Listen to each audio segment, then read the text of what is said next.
Salut Roger. Salut Pierre.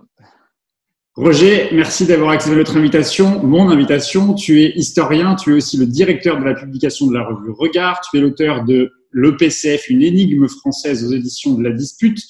Alors le PCF fête ses 100 ans ces jours-ci, il a été créé pendant le congrès de Tours qui s'était tenu du 25 au 30 décembre 1920, on est en plein dedans. Toi, tu as été membre de ce parti que tu as quitté, tu as même été membre de sa direction pendant 26 ans. Comment est-ce que tu vis ce 100e anniversaire? Est-ce que ça vaut la peine d'abord de se replonger dans l'histoire de ce parti pour comprendre un peu sa position marginale qu'il occupe aujourd'hui dans le champ politique français? Est-ce que peut-être ça peut donner aussi matière à comprendre la position de la gauche aujourd'hui en France? Ou bien est-ce que ces 100 ans ne représentent qu'une commémoration en fait du passé? Ben, écoute, je trouve qu'il y a quelque chose d'un peu surprenant et sans doute d'un peu décevant dans la manière dont se développe ce 100e anniversaire. Pour l'essentiel, ce que j'entends, ce que souvent on me pose comme question, c'est est-ce qu'il y a encore aujourd'hui, 100 ans après, une place pour un parti communiste? Je ne dis pas que cette question est une question anodine, loin de là, mais je trouve que c'est une façon bien insuffisante de regarder le 100e anniversaire. Pour quelle raison? Mais en fait, pour une raison toute simple. C'est il y a quand même une originalité dans l'histoire qui est le fait que, alors qu'en Europe, les partis communistes n'ont pratiquement jamais mordu, et d'ailleurs, les courants révolutionnaires, en règle générale, ont été placés en position minoritaire. Dans le cas de la France, comme d'ailleurs dans le cas de l'Italie, le Parti communiste a eu une importance considérable, tellement considérable que, à la Libération, il est devenu le parti le plus influent dans le monde ouvrier et qu'il est même devenu un temps le premier parti, non seulement à gauche, mais même le premier parti tout court. Or, ce parti, effectivement, aujourd'hui est réduit à une position marginale. Mais d'une certaine manière, on peut se dire que cette marginalité, c'est malheureusement aujourd'hui une question qui ne se pose pas que pour le PC. Au fond, la gauche a connu 3 échecs dans les 20 dernières années, 30 dernières années. L'échec du soviétisme, l'échec de la social-démocratie classique et l'échec du social-libéralisme. Et on se trouve dans une situation où le devant de la scène politique n'est plus occupé par le dilemme gauche-droite, mais par un dilemme droite-droite entre Marine Le Pen et Macron.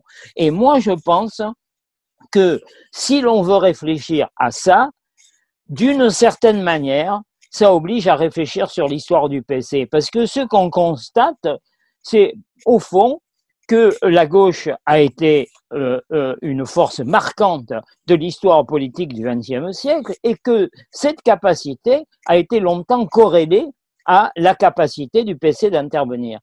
Je ne dirais pas que le déclin du PC est la cause du déclin de la gauche, mais d'une certaine manière, des corrélations doivent être pensées. Et au fond, je me demande si de réfléchir à ce qui a fait la force du PC et ce qui ensuite a provoqué son déclin, ça n'est pas quelque chose qui permet de réfléchir à la gauche en général et à la politisation des catégories populaires qui aujourd'hui désertent la gauche plus particulièrement.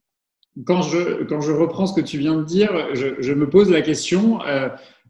Finalement, on a le sentiment que le PCF, le Parti communiste français, a été un parti politique structurant de la gauche tout au long de l'histoire, au moins du XXe siècle, du XXe siècle, pardon.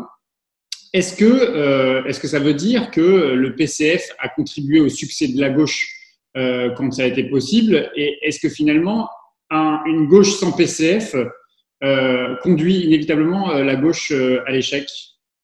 Ben, le dire de cette manière, je ne sais pas si ça apporte, ça peut contribuer à faire avancer la réflexion.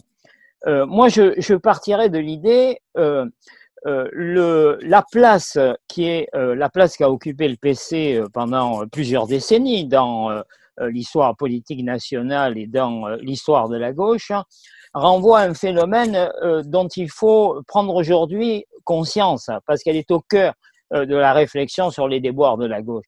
On est dans un pays qui, il y a maintenant plus de 2 siècles, a réussi une révolution que l'on peut qualifier de révolution bourgeoise, l'entrée dans la modernité bourgeoise et capitaliste à la fin du XVIIIe siècle, sur la base d'une révolution populaire victorieuse. Partout ailleurs, en Angleterre, en Allemagne, un peu partout, encore une fois en Europe, cette transition s'est faite sur la marginalisation complète des forces populaires les plus radicales, pas en France. Et il se trouve que donc, dans le cas français, on a affaire à un mouvement démocratique dans lequel la composante plébéienne révolutionnaire a joué un rôle original. Et je dirais même que d'une certaine façon, ce que l'on constate, c'est que quand cette composante plébéienne, populaire, radicale, révolutionnaire est affaiblie, la totalité de la gauche s'en trouve elle-même affaiblie.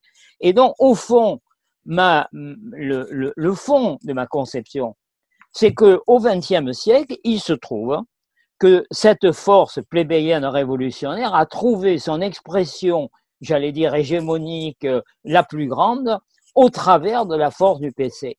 Et à partir du moment où le PC n'a plus été capable d'exprimer politiquement l'existence de ce courant populaire, radical, révolutionnaire, ce courant s'est trouvé d'une certaine façon démuni.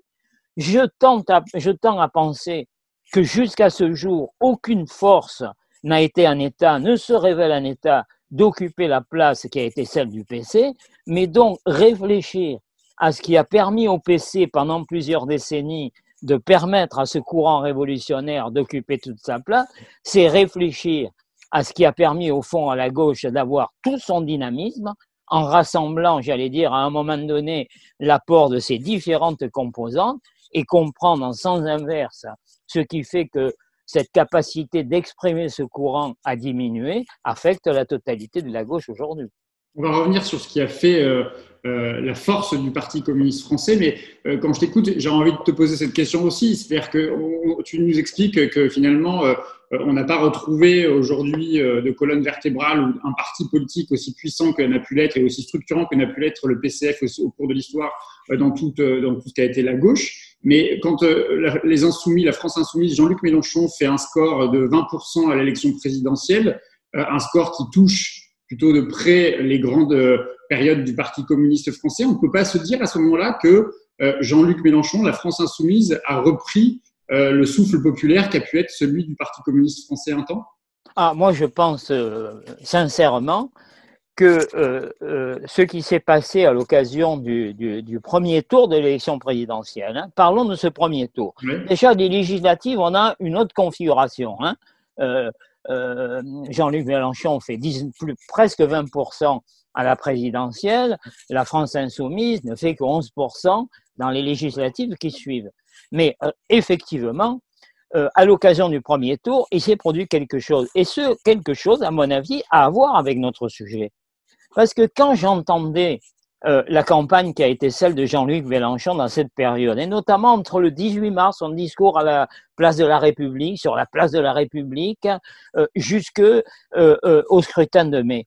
Ce jour-là, Jean-Luc Mélenchon fait un discours qui est un modèle de discours de gauche, qui est un discours qui combine, j'allais dire, à la fois la fibre populaire, l'attachement démocratique, la symbolique révolutionnaire républicaine, qui permet à Jean-Luc Mélenchon, à partir de ce moment-là, d'apparaître comme le candidat qui était à la fois le plus à gauche et le plus crédible.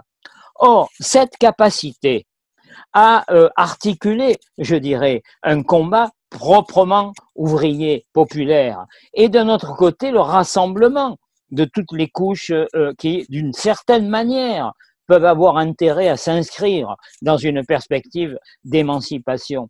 Cette capacité à penser en même temps l'identité d'une force qui est une force véritablement radicale et révolutionnaire et le rassemblement qui est le rassemblement de toute la gauche.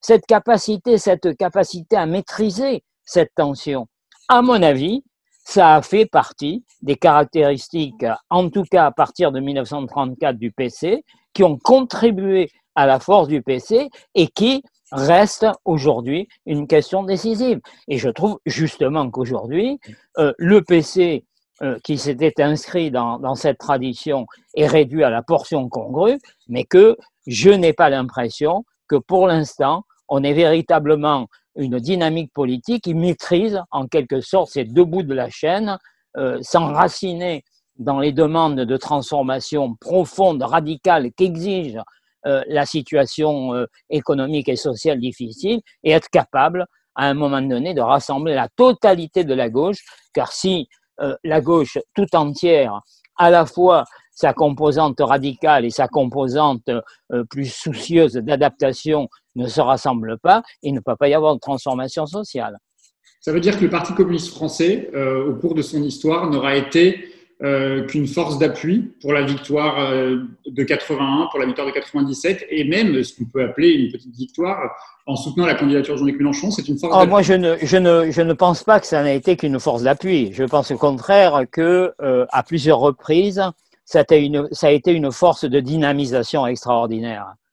Ça l'a été évidemment dans les années 30, à un moment où la démocratie est en jeu, où la gauche, pour avoir à un moment donné tourné quand même un peu le dos, notamment à partir de 1914 à ses valeurs pacifistes, transformatrices, etc., à ce moment-là, le Parti communiste qui jusqu'alors était replié sur une démarche que nous dirions aujourd'hui un peu identitaire, qui s'exprimait à l'échelon international par une stratégie qui se désignait comme classe contre classe. C'était le PC contre tous les autres, bourgeoisie contre prolétariat, eux contre nous, comme on dirait aujourd'hui.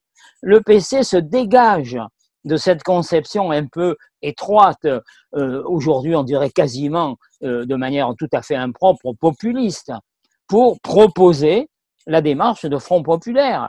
Et la démarche de Front populaire, ça consistait à dire, dans la lignée de la vieille tradition de la République démocratique et sociale qui existe depuis le 19e siècle, l'espérance de la sociale décide qu'il faut tout à la fois s'inscrire dans cette perspective de République démocratique et sociale et reprendre toutes les valeurs démocratiques de la Révolution qui avaient permis jusqu'alors dans les phases ascendantes d'associer à la fois les catégories populaires et les couches moyennes. Le PC, en lançant la démarche de Front populaire, réalise cette dynamique. Il n'en est peut-être pas à cette époque-là l'acteur central, mais il devient un acteur majeur. Et de même, dans les années 60, quand le fonctionnement majoritaire des nouvelles institutions, avec la règle évidemment de l'élection du président de la République au suffrage universel, oblige la gauche à se rassembler, il lance une proposition politique d'envergure qui dit si la gauche doit se rassembler, il faut qu'elle se rassemble sur une logique de rupture, de transformation sociale profonde inscrite dans un programme, et il faut que toutes les catégories touchées à un moment donné par ce système puissent se rassembler et que cela puisse s'exprimer sur le plan politique par l'union de la gauche. Une nouvelle manière de,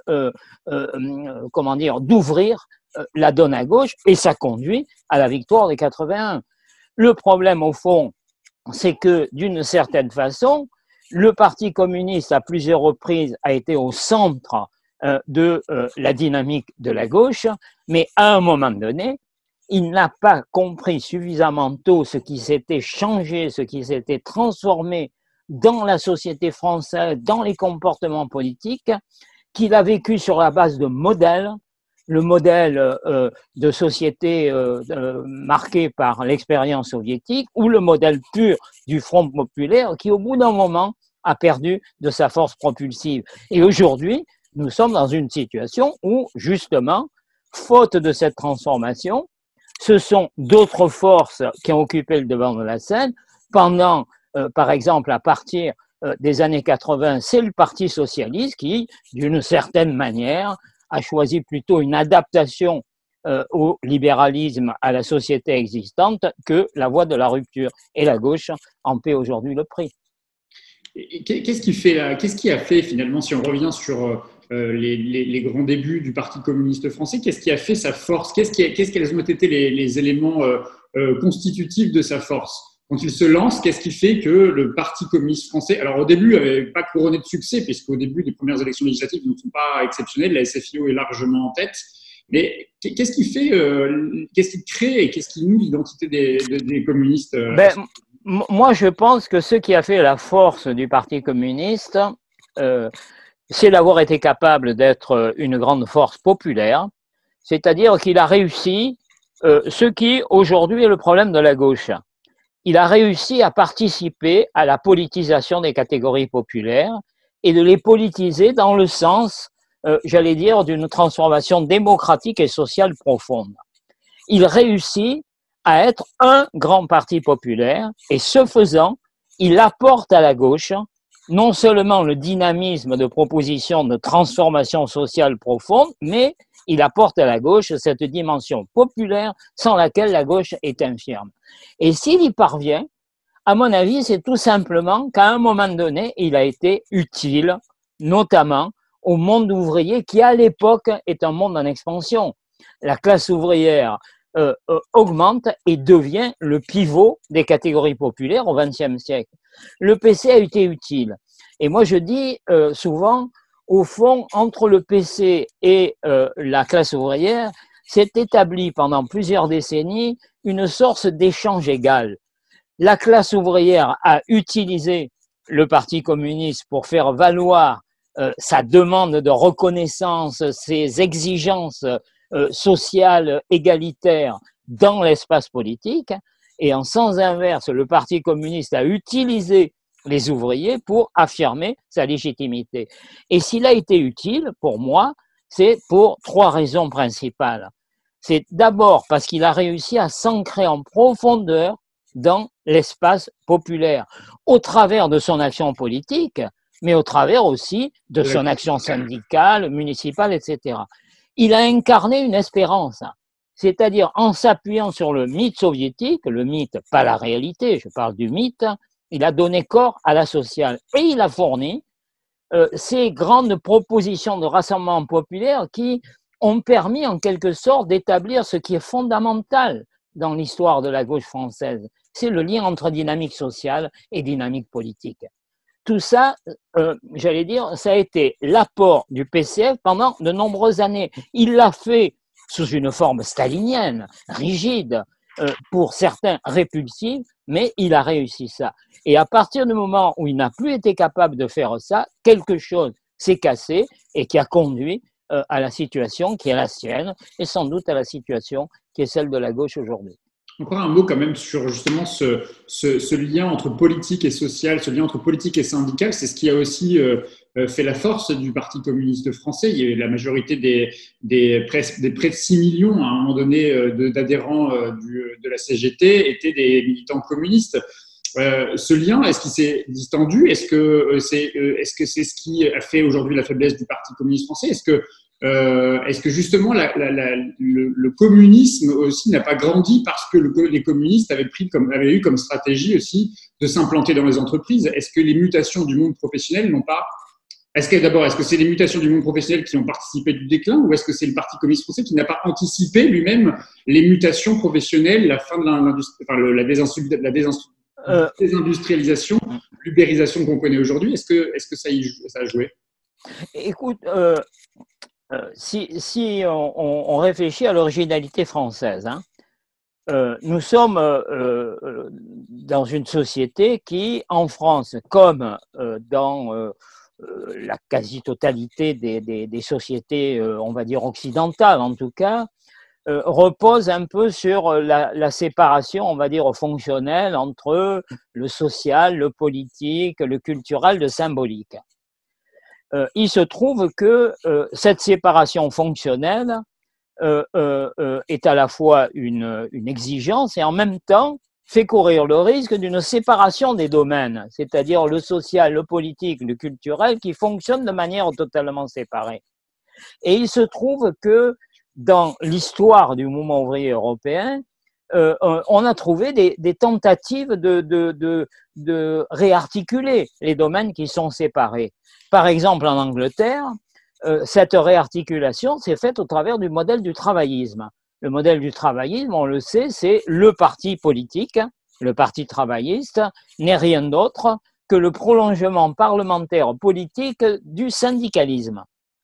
En Allemagne, c'est un autre modèle qui s'est imposé au travers de l'expérience de la social-démocratie allemande. C'est là le modèle inverse, c'est le parti qui contrôle le monde syndical, mais aussi une myriade d'associations de tout type, sociales, culturelles, musicales, constituant une immense galaxie faisant quasiment contre-société. Dans le cas du Parti français, jusqu'en 1920, il y a une séparation qui s'établit entre d'un côté un parti socialiste plutôt parlementaire et un syndicalisme révolutionnaire de pente anarchique qui veut, lui, incarner par lui-même l'effort ouvrier.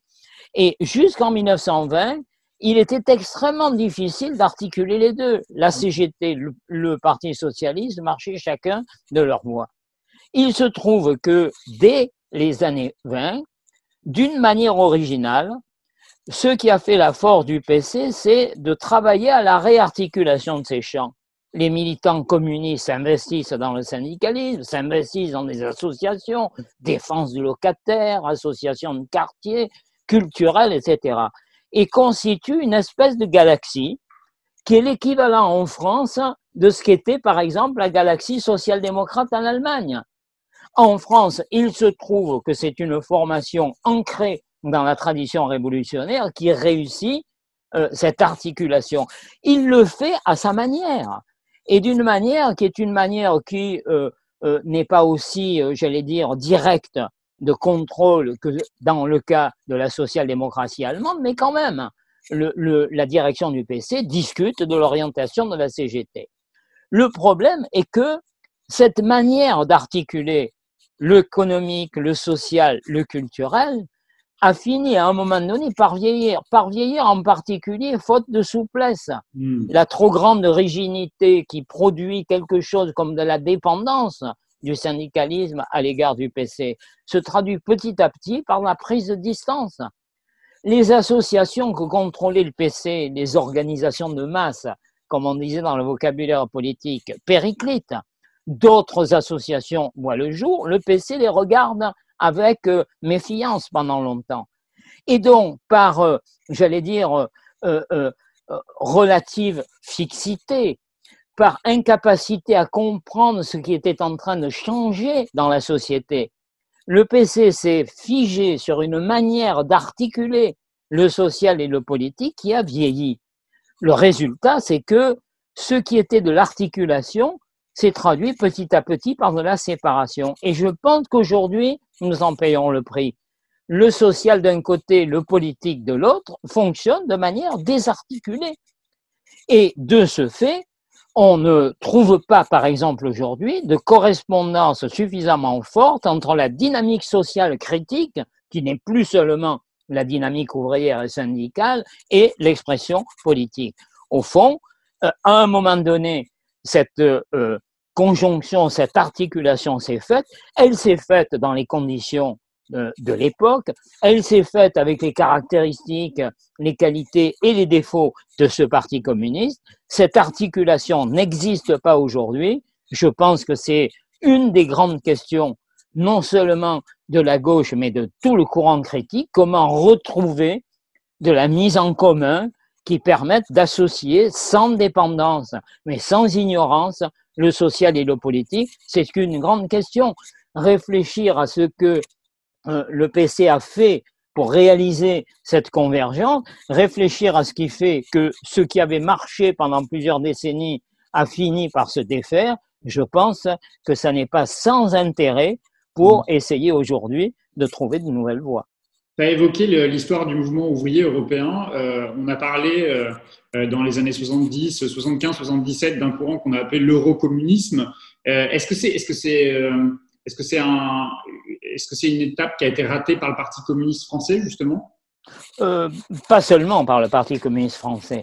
L'eurocommunisme, personnellement, j'ai tendance à dire, c'était la dernière chance de sauver, alors non pas le communisme en général, mais ce qu'on peut appeler le communisme du XXe siècle.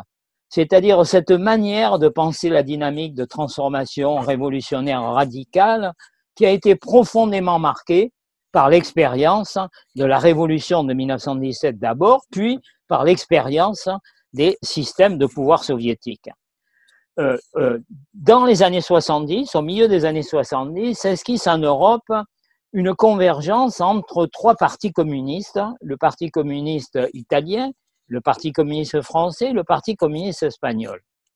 Ils finissent par converger sur le plan politique et au travers de l'eurocommunisme, ils ouvrent la perspective d'un communisme qui reste un communisme, incontestablement, hein, donc qui essaie de travailler cette pensée critique qui est née politiquement au XIXe siècle, au milieu du XIXe siècle, mais en le dégageant complètement de la manière dont ça a été vécu sous une forme, extrêmement contraignante, extrêmement étatiste dans la Russie soviétique et dans le bloc soviétique après la Seconde Guerre mondiale.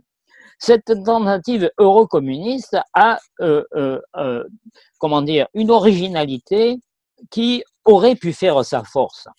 Jusqu'alors, le communisme, ça avait été un phénomène qui était un phénomène propulsif, plutôt, on va dire, à la périphérie du monde dominant, c'est-à-dire à la périphérie du monde impérialiste et capitaliste. La Russie, la Chine, Cuba, l'Afrique, etc. Là, l'eurocommunisme, il s'installe au cœur des capitales, au cœur, des citadelles du capital. La France, l'Italie, l'Espagne, même le Parti communiste japonais, à l'époque, est attiré par l'eurocommunisme. Et donc, ce communisme, une nouvelle manière, ce communisme rompant avec l'image fermée du communisme soviétique, s'installait, au cœur même de la modernité du capital. Et donc, ça ouvrait une perspective, pour ce communisme, qui était une perspective extraordinaire. Le problème, c'est que cet eurocommunisme a été fusillé, je dirais, par deux séries d'événements en même temps. D'une part, le milieu des années 75, le milieu des années 70, c'est-à-dire le moment où l'eurocommunisme prend son essor. C'est le moment où on passe à l'échelle internationale de la détente à ce qu'on a appelé parfois la guerre fraîche, c'est-à-dire le regain de la conflictualité de la guerre froide. Et de ce fait, ça oblige à nouveau à penser le monde en deux camps. Et d'autre part, l'eurocommunisme s'appuyait en France et en Italie sur les deux expériences de l'union de la gauche et de ce que les Italiens appelaient le compromis historique, ce que Enrico Berlinguer, le secrétaire général du PC italien, appelait le compromis historique. Or, à la fin des années 70, entre 77 et 79, ces deux expériences capotent. L'union de la gauche se disloque autour des élections de 78 et le compromis historique est cassé après l'enlèvement et la disparition tragique du leader de la démocratie chrétienne, Aldo Moro. De ce fait, l'eurocommunisme entre en sommeil, mais entre en sommeil au moment où on a affaire à la double crise du monde capitaliste et la crise qui va devenir mortelle du soviétisme.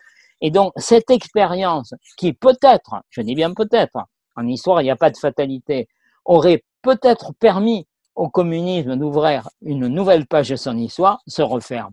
Dès lors, pour une bonne part, sans exagérer la formule, les carottes sont un peu cuites. Un mot quand même aussi sur ce qu'ont été la fin des années 80, le début des années 90, sans refaire un cours d'histoire, mais quand même, est-ce que cet épisode-là de la chute du mur de Berlin et la fin de l'URSS sont des moments décisifs vers le déclin du Parti communiste français, vers le déclin des partis communistes? Est-ce que là, il n'y a pas un deuil ou je ne sais quoi, un moment qui n'est pas digéré encore par les formations politiques? Oui, quelque chose se produit à ce moment-là, mais qui ne concerne pas, encore une fois, que le Parti communiste. Hein. Les gauches de manière générale. Les gauches de manière générale, et notamment la gauche critique. Pourquoi? Parce que les années 80, on le sait, ça a été le grand cauchemar des années 80, comme l'a dit un analyste très, très fin, François Cusset, qui parlait des années 80 en disant c'est le grand cauchemar des années 80, c'est le triomphe du néolibéralisme. Ce grand cauchemar coïncide avec l'aggravation irréversible du communisme de type soviétique, qui aboutit à la disparition de l'Union soviétique. Évidemment, ça, j'allais dire, ça contribue largement à refermer la parenthèse du communisme du XXIe siècle. Et faute d'avoir anticipé ce vieillissement, cette obsolescence du communisme du XXe siècle, le Parti communiste français est entraîné dans la spirale du déclin. Mais autre chose se produit. C'est à partir des années 90, au fond, la disparition de l'Union soviétique est en même temps, j'allais dire, un phénomène négatif à l'échelle internationale et un rapport de force qui se dégrade. Et qui se dégrade plutôt pour les forces critiques, même si l'Union soviétique, depuis longtemps, avait cessé d'avoir, comme le disait Enrico Berlinguer, sa force propulsive. Mais d'une certaine manière, ça dégrade le rapport des forces. Mais en même temps, à partir notamment des années 93-95, on assiste dans tout le monde occidental, et en France en particulier, à un regain, j'allais dire, des mouvements critiques. C'est le grand mouvement de 95, c'est l'émergence des formes nouvelles de contestation, ça va être l'écologie politique, ça va être ce qu'on a appelé le mouvement social critique de 95 et de ses suites, le féminisme, etc., etc. Et donc, dans ce moment qui est un moment de bouleversement, émergent de nouvelles forces critiques. Le problème, c'est que le Parti communiste de cette période-là, qui est en quelque sorte bouleversé par ce qui s'était produit, qui est obligé de digérer la disparition du grand modèle initial, n'a pas véritablement de solution alternative globale à proposer. Et en particulier, il s'enferme pour une part dans une sorte de nostalgie du Parti communiste d'hier, une sorte de nostalgie identitaire, et d'un autre côté, il considère que la seule manière de construire une perspective politique, c'est de reproduire la logique, était la logique du Front populaire et de l'Union de la gauche. Et à partir de là, il perd pied, parce que ce qu'appelle cette nouvelle période des années 90, c'est de l'invention. Ça appelle à de l'invention. Il faut, sur la base de ce mouvement critique, reconstruire la perspective alternative. C'est le moment où, par exemple, l'antimondialisme se veut altermondialisme. D'une certaine manière, en France, le mouvement critique appelle à un alter, quelque chose d'autre, qui soit l'équivalent moderne de ce qu'était la sociale du 19e siècle ou l'égalité saine des sans-culottes. Et de notre côté, il faut trouver des formules nouvelles, mais des formules nouvelles qui réarticulent justement le social, le politique et le culturel. Et faute de s'ancrer dans cette exigence, faute de travailler à retisser en quelque sorte les liens à la fois sociaux, politiques et culturels du mouvement critique, le PC ne trouve pas d'occasion de relance, mais force est de constater que c'est la totalité du mouvement critique qui en pâtit.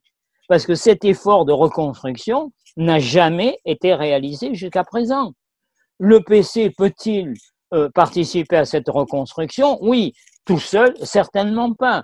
Une force peut-elle à elle seule le réussir? Certainement pas. Mais parvenir à ce retissage, ça c'est fondamental. Du coup, est-ce que c'est cette incapacité à chercher à trouver une alternative politique qui a conduit au divorce avec les catégories populaires? Ah, moi je le pense. Je le pense profondément.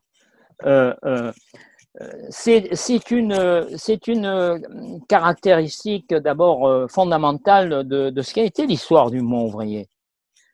Ce qui a fait la force du mouvement ouvrier, c'est d'être capable à un moment donné d'appuyer la critique sociale, radicale, le désir de se sortir d'un monde qui étouffe, qui opprime, qui aliène, d'appuyer le combat critique contre cette société d'aliénation par une grande espérance sociale.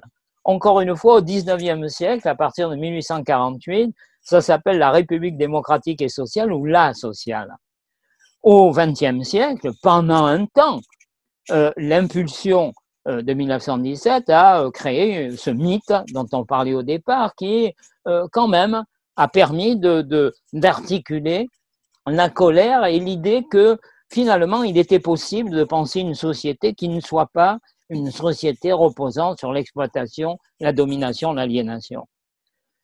À partir des années 80, cette capacité d'appuyer en quelque sorte la colère sur l'expérience n'existe plus. Du coup, la colère se transforme peu à peu, soit en désespérance, et dans ce cas, on s'abstient, par exemple aux élections. C'est la montée de plus en plus forte de l'abstention, en particulier dans les milieux populaires, ou alors ça se transforme en ressentiment. Et l'on a vu notamment, évidemment, à partir des années 80, mais surtout à partir du début des années 2000, cette colère devenue ressentiment, conduire une part non négligeable des catégories populaires vers la tentation, par exemple, du vote d'extrême droite. Et nous n'en sommes pas sortis. La colère qui existe aujourd'hui produit toujours soit de la désespérance et dans ce cas-là de la mise à l'écart civique, soit la tentation d'aller chercher au travers de, j'allais dire, la recherche de boucs émissaires, des solutions faciles, du protectionnisme, d'exclusion, ça conduit évidemment à nourrir le vote d'extrême droite. Et il faut se sortir de ça. Et pour ça, il faut réfléchir à ce qu'avait fait la force du PC, mais sans nostalgie. Sans nostalgie. Parce que la tentation de se dire il suffit de recommencer ce qu'on a fait dans le passé, ça c'est une impasse totale. Est-ce que ça veut dire quand même, quand on t'écoute, que finalement le déclin qu'on évoque un peu là était une fatalité? Est-ce que ça veut dire aussi que le début de cette vague de dissidences successives qui a existé au Parti communiste français et qui ont conduit d'ailleurs plusieurs d'entre vous, dont tu es, à démissionner des instances dirigeantes et à quitter le Parti communiste français, est-ce que ça veut dire qu'à ce moment-là de votre décision collective, vous considériez que le déclin était une fatalité? Moi, je ne peux parler que pour moi-même, hein, bien entendu. Moi, je ne crois pas à la fatalité en histoire. Je pense que l'histoire est faite de détermination, c'est-à-dire on ne peut pas faire tout et n'importe quoi à n'importe quel moment, c'est-à-dire la volonté doit pouvoir s'exercer sur la base de la prise en compte tout à la fois de ce qui peut conduire au changement, mais de ce qui peut freiner le changement. C'est-à-dire que dans une réalité, il faut être sensible à la contradiction. Il y a ce qui peut pousser en avant et ce qui peut, au contraire, freiner le mouvement en avant. Il n'y a pas de fatalité. Et il n'y a pas de fatalité ni, j'allais dire, dans l'avancée, ni dans le recul. Au milieu des années 30, il n'était pas écrit que le Parti communiste allait devenir le premier parti dans la classe ouvrière et le premier parti à gauche pendant quelques décennies. Il a fallu à un moment donné des circonstances, par exemple en particulier la poussée de la crise et le fait qu'en Union soviétique, la conscience apparaît à partir de 1934 qu'il faut sortir les communistes de l'isolement des années précédentes, mais il y a à un moment donné la capacité d'impulsion et d'initiative d'un groupe d'hommes qui se polarisent autour de la direction du PC, qui prennent conscience de la nécessité de changer et qui s'engagent résolument dans un changement qui leur permet tout à la fois d'être communistes et d'être au cœur des rassemblements de la totalité de la gauche et du mouvement populaire. Et de la même manière, je pense qu'il y a eu à plusieurs reprises, par exemple, il y a eu la possibilité de l'eurocommunisme dans les années 70. Qu'en 84, au milieu des années 80, devant les nouveaux échecs, le PC pouvait, j'allais dire, changer de cap et s'engager dans une transformation interne profonde, ce que les critiques à l'intérieur du PC ont appelé la rénovation, la reconstruction ou la refondation, plus tard la métamorphose. Il se trouve que pour des tas de raisons, la direction communiste a reculé devant cette possibilité à un moment donné de changement. Mais à un moment donné, Le problème, c'est que quand une force politique, à plusieurs reprises, tourne le dos à la possibilité de changer, ben, la société, j'allais dire, finit par lui faire payer le prix. Quand les occasions manquées s'accumulent, au bout d'un moment, le déclin qui, au départ, n'a rien de fatal, devient, pour une part, un déclin irrésistible. Et encore une fois, le problème, c'est que le PC en a payé le prix. Les communistes sont toujours là. Il y a des communistes en grand nombre, c'est une force qui compte, mais le PC est affaibli. Mais il n'y a pas que lui qui est affaibli. Du coup, il se trouve que la totalité de la gauche est affaiblie. C'est ce que j'allais dire. On parle de déclin, mais c'est vrai que le Parti communiste français continue d'exister. Il a des milliers d'élus dans les collectivités, il a un groupe parlementaire à l'Assemblée nationale, il a un groupe parlementaire au Sénat.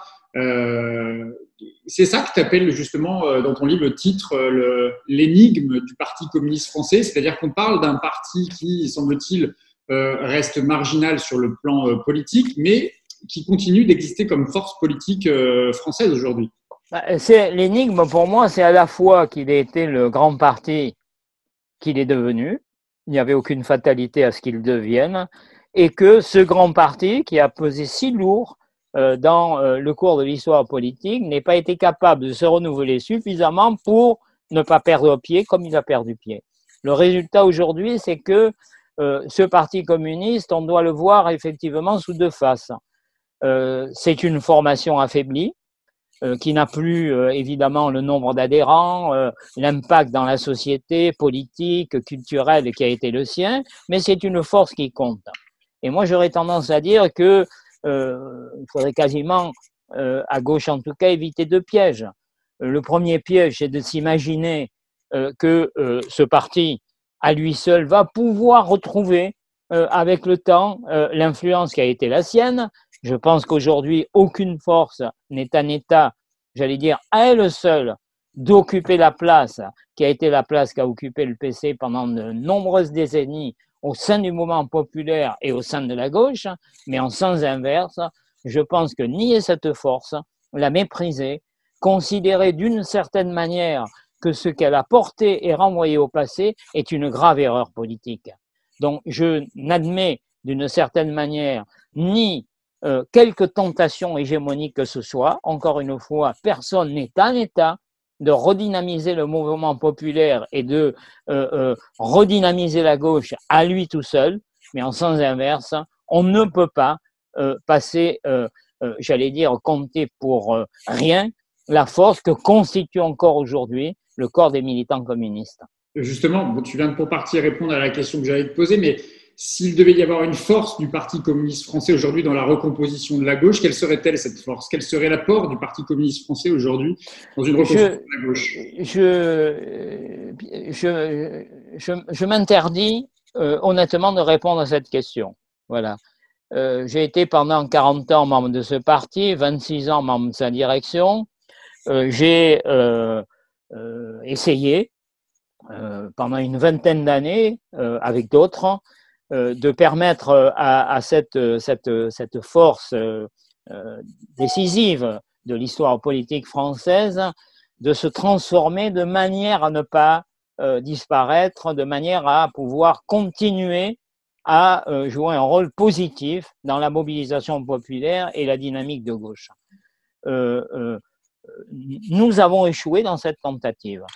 Moi, j'en ai tiré avec quelques amis la conviction que nous n'avions plus la possibilité d'opérer cette refondation du communisme que nous appelions de nos voeux dans les années 90 en particulier. Pour autant, par exemple, à titre personnel, je me réclame toujours du communisme. Je continue de penser que la culture communiste, la tradition communiste, l'expérience communiste, surtout si elle est maîtrisée, si elle est pensée, peut contribuer à cet effort de reconstruction auquel nous sommes engagés aujourd'hui. Mais personnellement, je ne pense plus que ce parti pris communiste ait besoin, pour s'exprimer, de la constitution d'une formation communiste séparée. Simplement, j'enregistre que les communistes, eux, le Parti communiste a décidé de continuer dans cette voie. Je respecte ce choix, ça n'est pas le mien. Je respecte ce choix et je considère qu'à partir du moment où ce choix existe, il faut en tenir compte.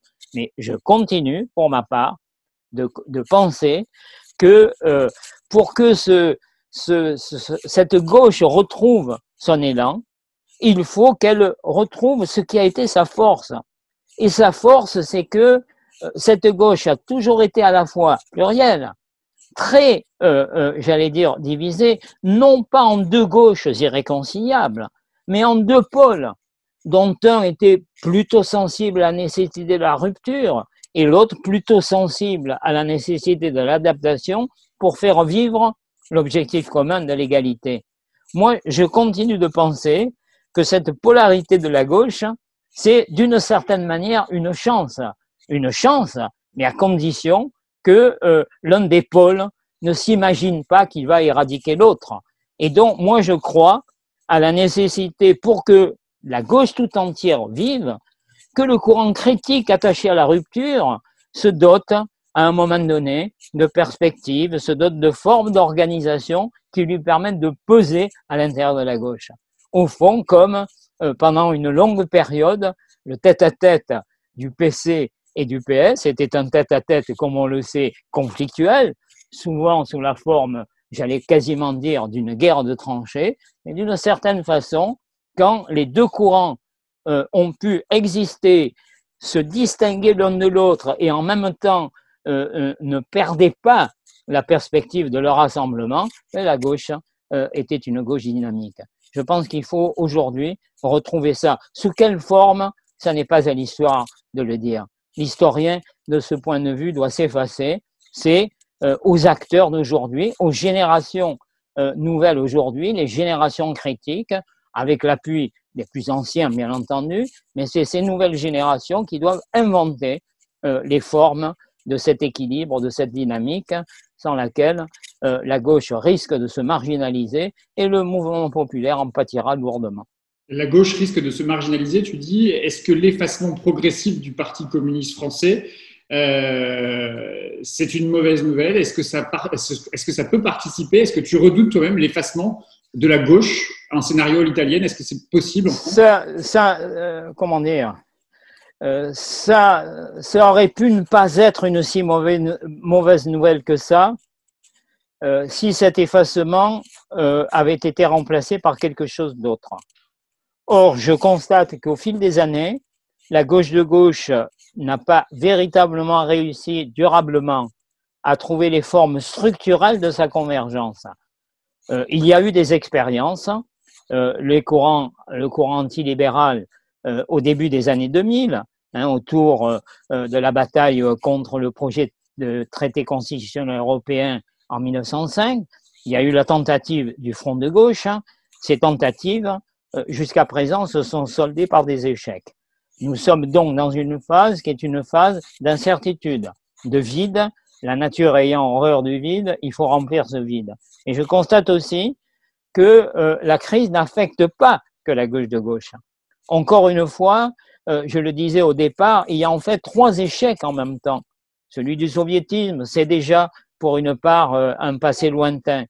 La crise de la social-démocratie européenne classique, c'est aussi, d'une certaine manière, du passé lointain. Mais ce que nous avons vécu, c'est aussi le fait que la tentative d'adaptation dite social-libérale sur le modèle blairiste en Angleterre, en Italie, en Allemagne, le social-libéralisme lui-même est un échec. Soviétisme, crise du soviétisme, crise de la social-démocratie, crise du social-libéralisme, ça fait beaucoup. Il faut donc, d'une certaine manière, refonder. Et c'est pas simplement en juxtaposant les morceaux en difficulté de la gauche actuelle qu'on va régler le problème. Mais en même temps, il faudra bien garder cette perspective d'une gauche rassemblée, mais rassemblée autour de ses valeurs, et dans ses valeurs, il y a les valeurs d'égalité, de liberté, de solidarité qui nécessitent à un moment donné de rompre avec les logiques dominantes du capital. J'ai une dernière question pour toi, Roger.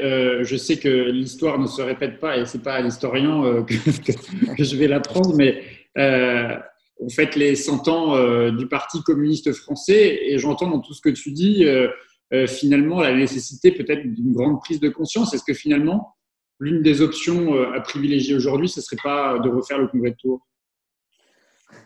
Refaire le congrès de Tours, refaire les congrès de Tours. Parce que mon cher Pierre, le congrès de Tours, c'est tout simplement la séparation, j'allais dire, autour de modèles de ce qui avait été le socialisme unifié de 1905. Aujourd'hui, il n'existe pas de force qui occupe à la gauche de la gauche la place qui était la place du socialisme unifié de 1905.